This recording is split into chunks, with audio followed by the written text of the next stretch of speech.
दोस्तों, वीडियो को शुरू करने से पहले मैं आपको डिस्क्लेमर देना चाहूँगा कि वीडियो सिर्फ और सिर्फ एजुकेशनल पर्पस के लिए यहाँ पे आपको इन्वेस्टमेंट एडवाइस नहीं दी जाती है। तो वीडियो को देखकर आप सीख सकते हो और इन्फॉर्मेशन को ले सकते हो।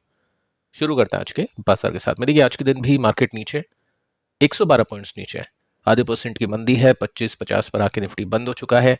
150 तक पहुंच गया था, लेकिन उसके बाद में पिटाई हुई और अपने लो के आसपास आके बंद हुआ। निफ्टी बैंक भी नीचे है, 1% के आसपास की गिरावट है। मिड कैप भी 1% से नीचे। स्मॉल कैप की बात करें तो ये भी काफी पिटा है आज के दिन। कंपनीज देखें तो मैक्सिमम कंपनीज नीचे है। तो चीजें अभी चेंज हो चुकी है, कार्ड्स अभी बदल चुके हैं। जो बुलिश मार्केट हम पिछले कुछ टाइम में देख पा रहे थे शॉर्ट टर्म बेसिस पे, वो अभी चेंज हो चुका है। टेक्निकल्स में देखते हैं कि क्या सिचुएशन है। बाकी सेक्टर में आपको दिखा देता हूँ। सबसे पहले सब कुछ आज लाल था। रियल्टी सबसे ज्यादा पिटा, 2.5% नीचे है। ऑटो सेक्टर, एनर्जी, मीडिया सब कुछ नीचे आके आज बंद हुआ। निफ्टी की सिचुएशन देखें तो सिचुएशन तो काफी वीक है। वन गो में निफ्टी नीचे जा रहा है। यहाँ पे जैसे हमने देखा कंसिस्टेंट तरीके से निफ्टी ने अच्छा किया, यहाँ पे कंसिस्टेंटली निफ्टी नीचे बढ़ रहा है। अब देखिए, कल परसों जब हमने बातचीत की थी निफ्टी की सिचुएशन को देखते हुए, तो मैंने आपको बताया था कि यहाँ पे चीजें तो वीक है।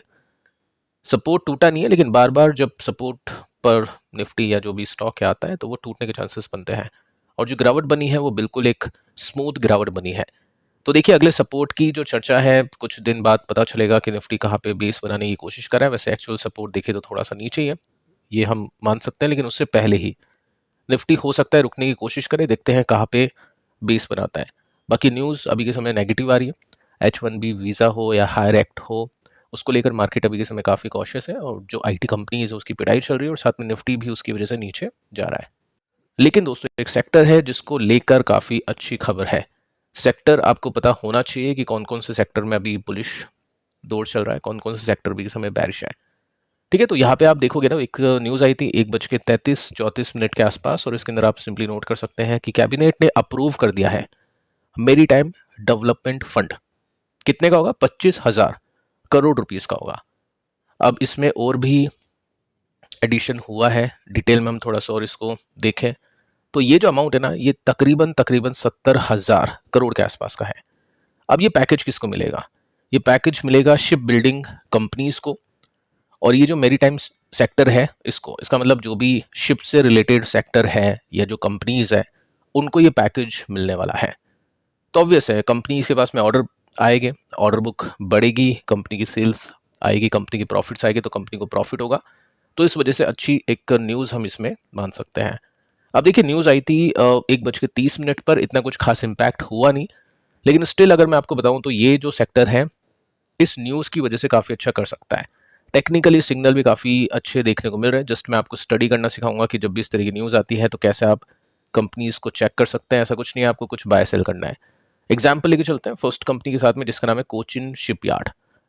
देखो, 1% की तेजी के साथ में इसने क्लोजिंग दी आज के दिन, और 49,000 करोड़ का मार्केट कैप है, 59 का पीए। अब देखो, ये दोनों चीज़ थोड़ा सा ध्यान से देखना, जब भी हम कंपैरिजन करते हैं तो ये दोनों चीज़ें काम आती है। 50,000 करोड़ का मार्केट कैप है और 50 के आसपास या 60 के आसपास का पी रेशो है। अब देखिए इसमें क्या सिचुएशन है। यहाँ पे आप देखोगे ना, तो स्टॉक का जो प्राइस है वो ऑलरेडी एक गिरावट दिखा चुका है। यहाँ पे साइडवेज हुआ और एक ब्रेकआउट इसने दे दिया है। तो टेक्निकली रिवर्सल हम इसको बोल सकते हैं।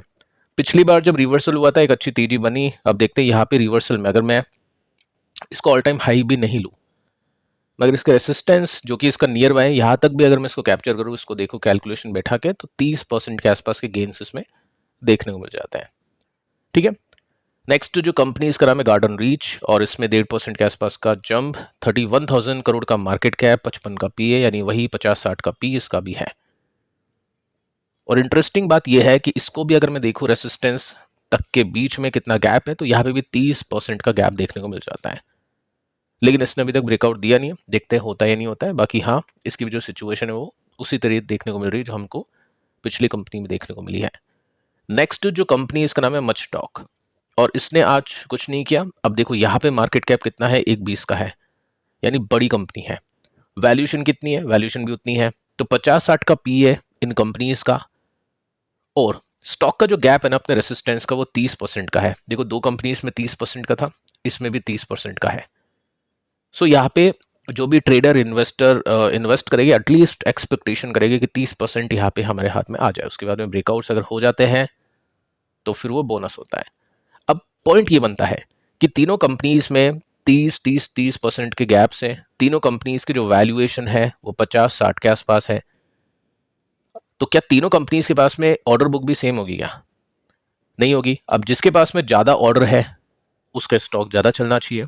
तो हम क्या कर सकते हैं, ऑर्डर बुक को चेक कर सकते हैं।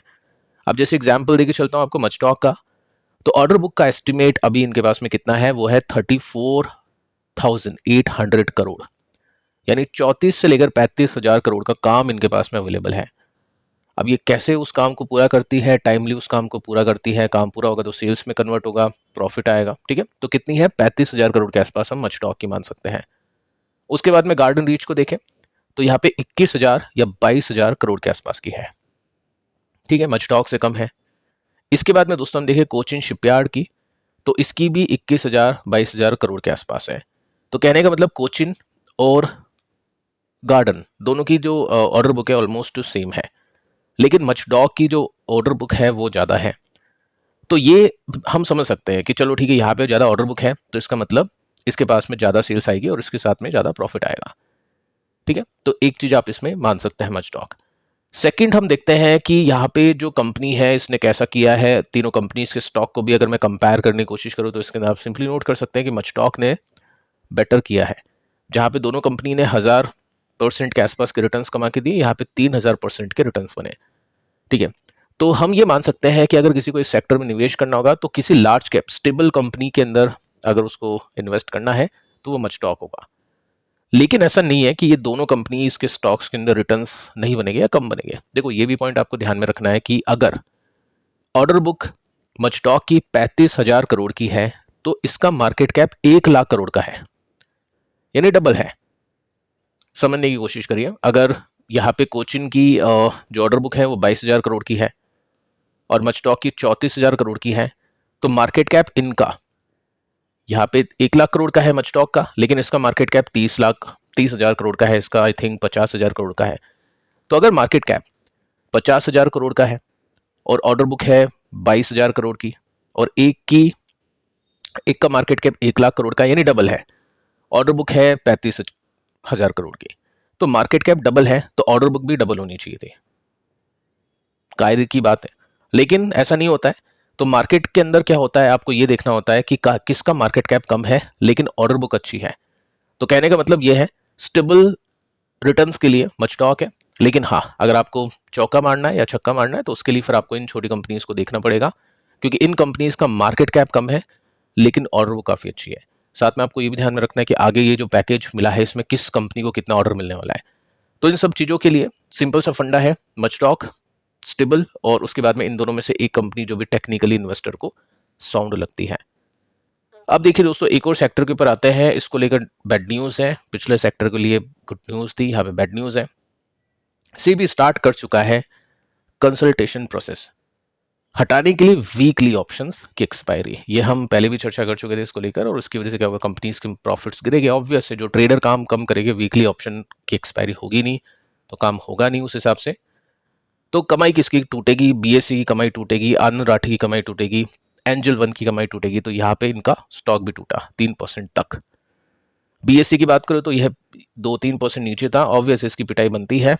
53 का पी रेशियो है और कोई भी छेड़छाड़ करता है इसके प्रॉफिट से तो स्टॉक नीचे आएगा। अब देखो यहाँ पे 31% का नुकसान है, ऑल टाइम हाई से। मैंने आपको ये गैप क्यों नहीं दिखाया, क्योंकि अभी ऊपर जाने का है ही नहीं इसके अंदर कोई सीन, फंडामेंटली भी कोई कारण नहीं है और टेक्निकली भी कोई कारण नहीं है, तो स्टॉक अभी वीक है। शॉर्ट टर्म वाले ऐसे में एग्जिट करते हैं और लॉन्ग टर्म इन्वेस्टर वेट करते हैं कि कब इसका बॉटम बने, उसके बाद में रिवर्सल हो जाए। ऐसा कुछ नहीं है कि आपको एग्जिट कर देना है। देखो अल्ट्रा लॉन्ग टर्म अगर आप पहले से इन्वेस्टेड हो यहाँ पे तो ठीक है, ये सब चीज़ें चलती रहेगी, तेजी मंदी चलती रहेगी। लेकिन हाँ, कोई शॉर्ट टर्म बेसिस पे ट्रेंड आइडेंटिफाई करना चाहता है तो फंडामेंटल टेक्निकल्स दोनों का आपको मिश्रण आना चाहिए, उसका कॉम्बिनेशन आपको बैठाना पड़ेगा। सो देखते हैं दोस्तों, ये जो मेजर सपोर्ट इसका है वीकली चार्ट के ऊपर, वो बचता है या टूटता है। नेक्स्ट जो कंपनी है इसका नाम है आनंद राठी। आज इसको लाठी पड़ी, आप देख सकते हैं 3% स्टॉक नीचे है, 23,000 करोड़ का मार्केट कैप है, 50 का पीएस का है। अब इसमें देखिए बहुत अच्छी तेजी बनी थी, यहाँ पे आप नोटिस कर सकते हैं कि सपोर्ट पर स्टॉक था काफ़ी टाइम से, एक बहुत बड़ी तेजी देकर साइडवेज कर रहा था और उसके बाद में ऑल टाइम हाई पे पहुंच गया 82% की कमाई इन्वेस्टर्स की करवा के।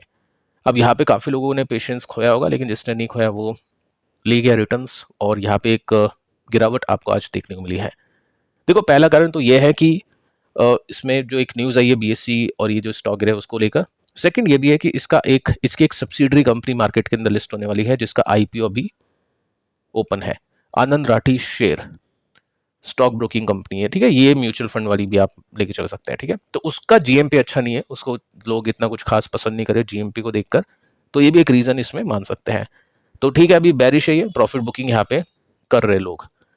एंजल 1% के साथ में नीचे है, 20 का पी है, ज़्यादा क्यों नहीं गिरा, क्योंकि ऑलरेडी अपने बॉटम के आसपास आ चुका है, स्ट्रॉन्ग सपोर्ट है यहाँ पे, काफ़ी बार बायर्स ने इसको संभाला है, तो ये काफ़ी स्ट्रॉन्ग सपोर्ट इसमें बना हुआ है। बाकी दोस्तों आप स्टडी कर सकते हैं और भी कंपनीज को लेकर, ये वीडियोस आप देख सकते हैं पिछले, मिलेगा आपको यहाँ पे भी कुछ ना कुछ सीखने को। मिलता है नेक्स्ट वीडियो में, तब तक के लिए बाय बाय।